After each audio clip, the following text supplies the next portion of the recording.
আজকে আমি নপাড়ায় একটু চা খেতে এসেছিলাম।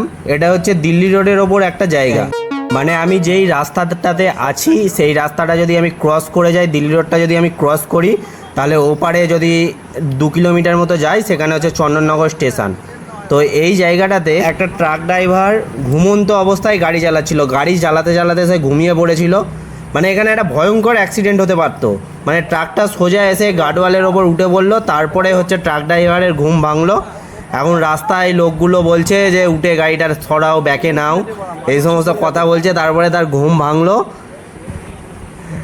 এখন ট্রাকটাকে পেছনে করে নেওয়ার চেষ্টা করছে ট্রাক ড্রাইভারটা। ঘুমটা যাই হোক এবার ভেঙেছে।